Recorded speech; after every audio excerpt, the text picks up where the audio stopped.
사랑이 생명이다라는 제목으로 말씀을 드리겠습니다. 하나님의 사람들이요, 우리의 정체성은 과연 무엇입니까? 아니, 우리는 이 땅에 속한 사람입니까? 아니면 하늘에 속한 사람입니까? 요한복음 17장 14절에 우리의 예수님이 단언하여 말씀하시길 나는 이 세상에 속하지 아니하였다 그렇게 말씀하시고, 또한 믿는 성도 역시 이 세상에 속하지 아니하였다 그렇게 말씀을 하십니다. 그러하다면 믿는 우리는 당연히 하늘에 속한 하나님의 사람일 것입니다. 그런데 말입니다, 현실적으로 우리는 이 세상을 떠나 살 수도 없을 뿐더러 여전히 이 세상에 발을 붙이고 살고 있고, 또 이 세상 다른 사람과 외견상 다름이 하나도 없다는 것입니다. 그러므로 겉으로 드러나는 상황으로 판단해 보건대 교인과 비교인이 다르다는 것인데, 이는 외형적인 차이가 아니라 바로 정체성의 차이를 말하는 것일 것입니다. 따라서 같은 부모, 같은 형제, 심지어는 자식마저도 주님을 영접하지 않고 있다면 우리는 그들과 다르다는 그런 말씀인 것입니다. 제가 예를 한번 들어보겠습니다. 이 땅에 속한 사람과 저 천국에 속한 사람이 똑같이 사랑이라 그렇게 말하고 그 사랑에 대하여 전혀 다른 얘기들을 합니다. 먼저 이 땅에 속한 사람의 사랑의 방식을 제가 설명해 보겠습니다. 그들은 소위 에로스적 사랑을 이야기하면서 이기적인 사랑으로 받은 대로 돌려주고 주는 대로 되돌려주는 그러한 사랑을 이야기합니다. 즉 그들은 자기 자신이 기준이 됩니다. 따라서 사랑받을 자격이 있는 사람에게 사랑을 주고 미움받을 만한 사람에게 미움을 되돌려주는 그러한 사랑이 그들의 원칙입니다. 심지어는 상대방이 선을 행하고 또 자신과는 아무런 연관이 없다 할지라도 나에게 그들에게 해가 된다면 내가 맞이할 손해가 예상될 그때에는 내가 받은 그 손해보다도 더 큰 손해로 그들에게 되돌려 주고자 하는 것이 그들의 사랑의 방식이라는 것입니다. 두 번째, 하늘에 속한 사람들의 사랑 방식입니다. 그들의 사랑은 아가페적 사랑으로 이기적인 사랑이 아니라 이타적인 사랑으로 상대방이 허락한 은혜를 되돌려주는 정도의 사랑이 아니라 아예 나에게 손해를 입혔을지라도 은혜로 그들을 사랑하는 그러한 사랑을 이야기합니다. 심지어 반대하고 거부하는 그러한 상태에서도 말입니다. 여기 본문의 사랑은 바로 그러한 사랑을 이야기하는 것으로서 이것이 바로 우리 예수님이 사랑이고 교회 교인들이 예수님의 행적과 말씀을 따라 자신을 정화시키고 겸손한 훈련을 통해서 평생 추구해야 하는 진정한 교회의 사랑을 이야기하므로 바로 정체성의 차이라 할 수 있을 것입니다. 그래서 저는 오늘 본문에 기록된 말씀대로 이 땅의 사랑과 교회의 사랑과 세상의 사랑에 대해서 본문의 말씀대로 예를 하나씩 들어보겠습니다. 첫 번째, 12절에 세상에 속한 사랑의 예로 창세기 4장에 등장하는 최초의 살인자 가인을 예로 들고 있습니다. 그는 결과론적으로 하나님이 동생 아벨의 제물을 받으시고 자신의 제물을 받으시지 않은 데 대하여 격분하여 동생을 돌로 쳐 죽였습니다. 여기서 동생은 그의 행위에 아무런 잘못이 없었다는 것이며, 따라서 형이 동생을 죽일 만한 하등의 이유가 전혀 없었습니다. 하지만 하나님은 창세기 4장에서 그가 범죄하기 전 먼저 그에게 죄를 다스리라 말씀하신 것으로 보아 심령을 감찰하시는 하나님은 먼저 그의 마음의 자세, 즉 생각의 뿌리를 본 것 같습니다. 그러나 그는 자기의 마음을 다스리지 못했고 자신에게 아무런 잘못을 행하지 않는 동생을 돌로 쳐 죽였으므로 히브리서 11장 4절에 여기 본문의 말씀에 따르면 어렵지 못하다, 악하다 그렇게 하나님께 책망을 받고 있습니다. 하지만 두 번째, 하늘에 속한 사람의 예로 사도 요한은 우리 예수님을 직접 언급하고 있습니다. 이것이 16절의 전반부 말씀입니다. 그가 우리를 위하여 목숨을 버리셨으니 우리가 이로써 하늘의 참상을 알게 되었다. 이렇게 말입니다. 하나님의 사람들이요.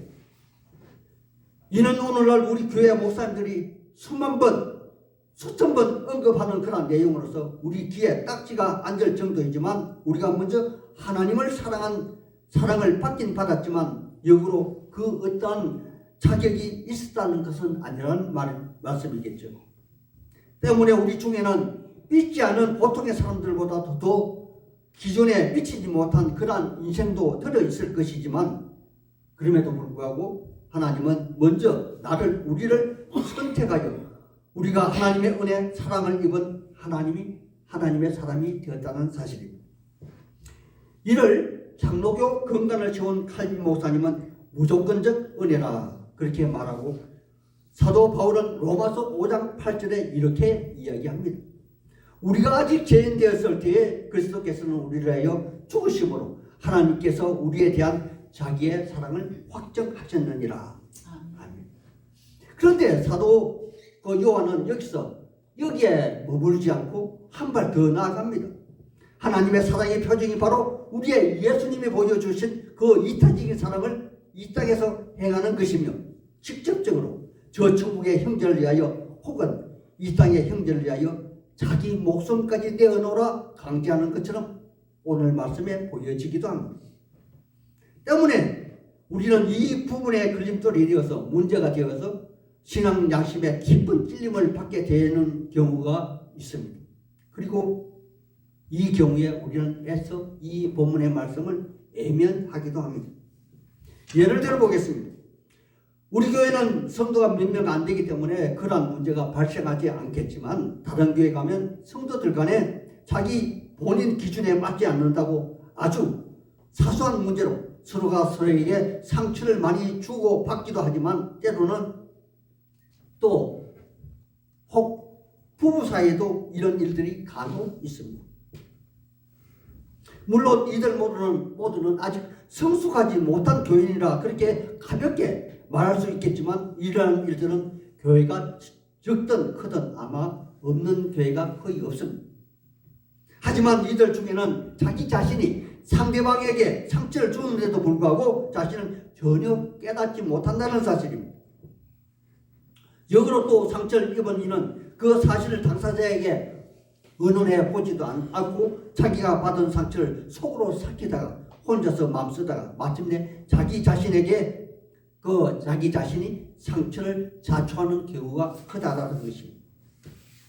그런데 우리 모두가 알듯이 성경의 말씀은 다른 사람들에게 주신 그런 메시지가 아니라 바로 우리에게 주신 그런 메시지인데 상대방을 보는 것이 아니라 나의 내면을 반추해 보라고 주는 말씀이라는 것을 우리 모두는 잘도 망각합니다. 그래서 저는 이러한 교회들을 생각하며 바라보며 이러한 생각을 한번 해보았다 그랬습니다. 깜깜한 어두운 우리의 심령에 하나님의 영이자 예수님의 영인 성령님이 빛으로 우리에게 오셨습니다. 그런데 그 빛은 인격체이기 때문에 각 사람이 허락한 만큼만 빛을 바랍니다.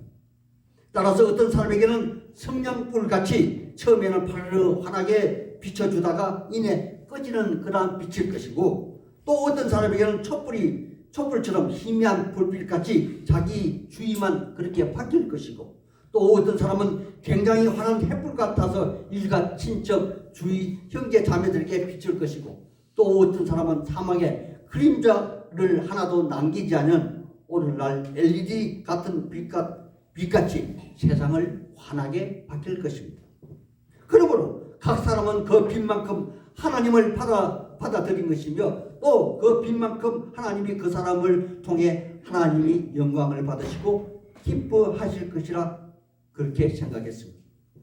따라서 오늘 여기 사도 요한은 바로 여기 마지막 단계인 하나님이 우리 전체를 주장하여 마치 빛은 아니지만 빛같이 예수님 단계까지 나아가기를 바라고 독려하는 그런 말씀인 것 같습니다. 따라서 사도 요한은 우리에게 이 땅에 사는 날까지 각자 자기의 빛을 발하는 것처럼 우리의 생명과 안전을 지켜주는 내 재물, 나보다 더 필요한 피반자에게 나누어 주라고 17절에 그렇게 말씀하고 계십니다.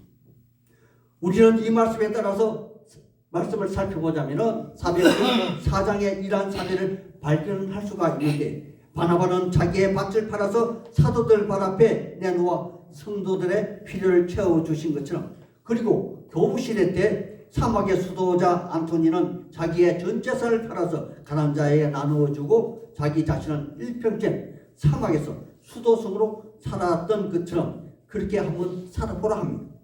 하지만 오늘날 자본주의 사회에서 사유재산을 근간으로 살아가는 세상에서 재산이 곧 생명과 직결되는 그런 상황에서 우리는 이렇게까지는 쉽게 자신의 생명을 내어놓을 수는 없을 것입니다.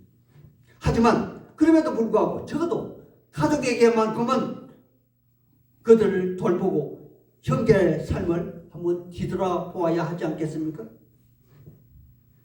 제가 전라도 고흥에 갔을 때, 부흥에 갔을 때 같이 온 봉사 목사님이 이런 그 말씀을 하시더라고요. 그분이 처음에 교회를 개척하셨을 때 지하교회에서 그 목회하시는 중에 너무나 그 힘들 때 어린 두 딸이 있었는데 그 두 딸에게 3개월간 그 라면만 먹였답니다. 라면만 3개월 먹였더니 두 아이가 배탈을 해서 계속적으로 배탈해서 그냥 있을 수가 없었다.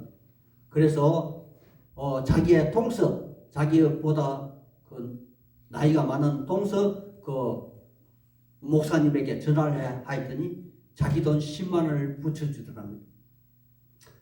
이 돈 10만 원을 받고 목사님은 화가 나서 이제 그 큰 교회를 동서가 목회하는 그 교회를 찾아갔더랍니다.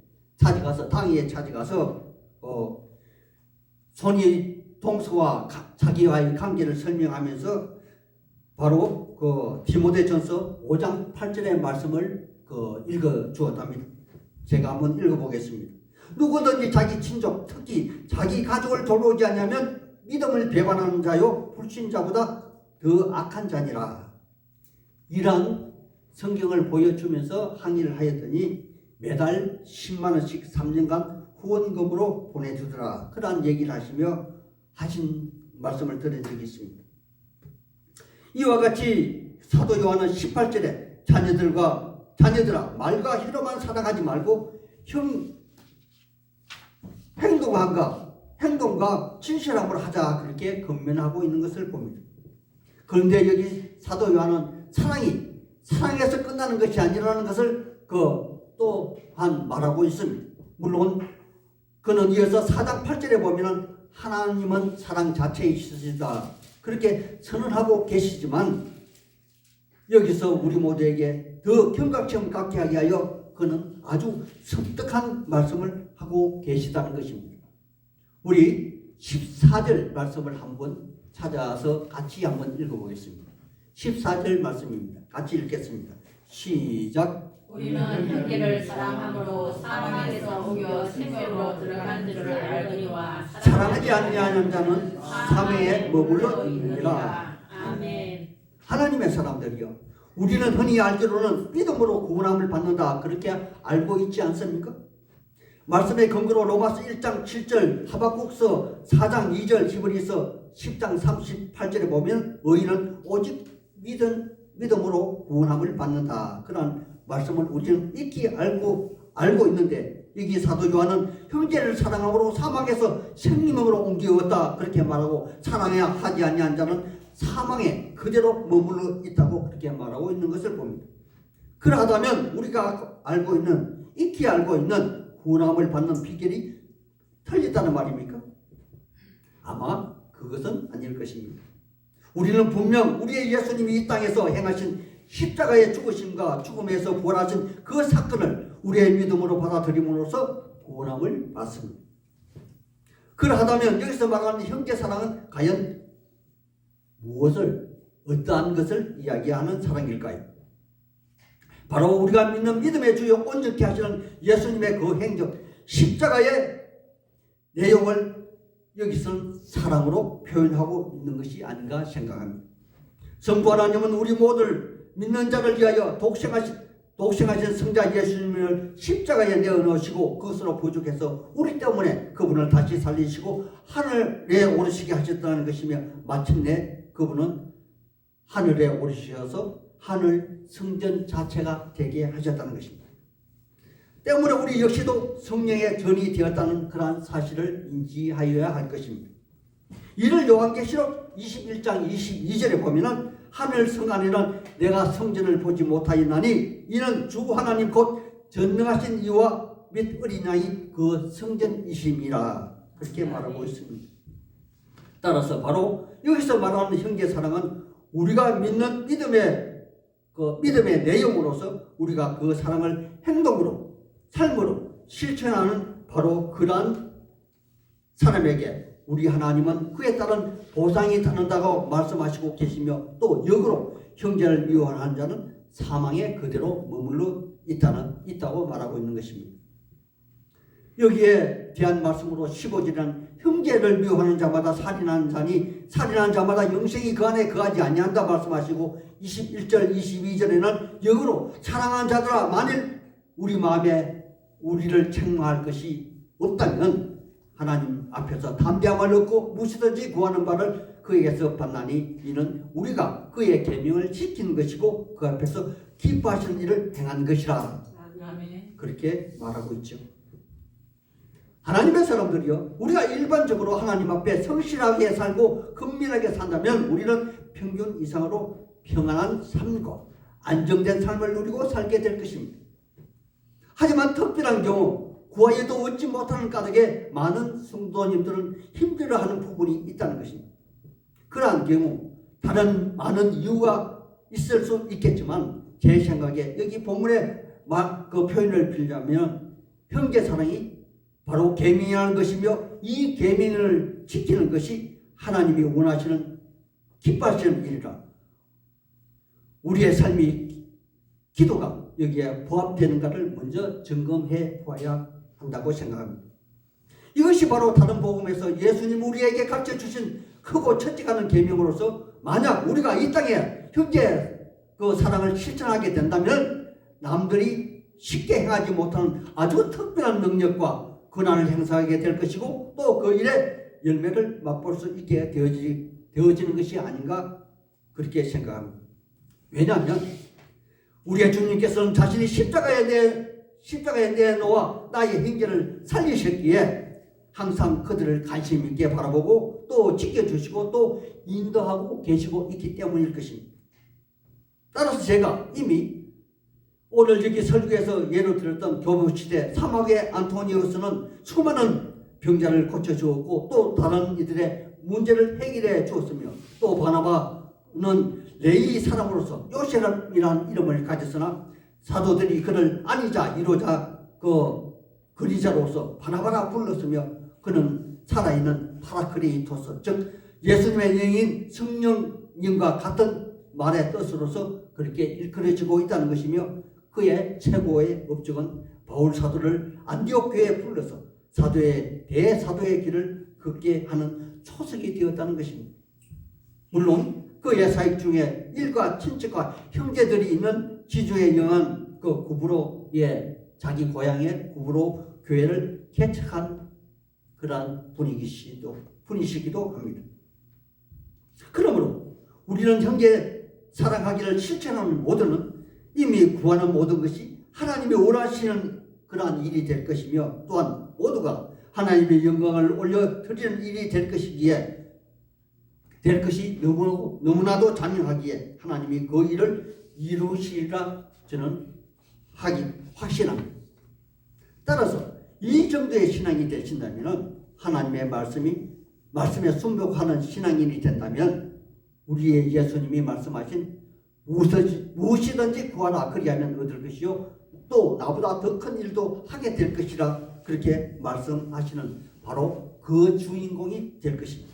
아멘. 이제 말씀을 마치려 합니다. 우리가 마음으로 믿음으로 구원을 얻는다는 말은 곧 하나님과 이웃사랑 곧 형제 사랑을 실천하자는 그런 말일 것입니다. 따라서 우리 남은 인생 내 것이 아닌 예수님의 것으로 예수님을 증거하고 베풀면서 한번 살아보지 않겠습니까? 우리 같이 결단하고 이 선행에 바로 그 주인공이 다 되실 것을 우리 주 예수님 이름 받들어 소망하고 축복하는 바입니다. 아멘. 아멘.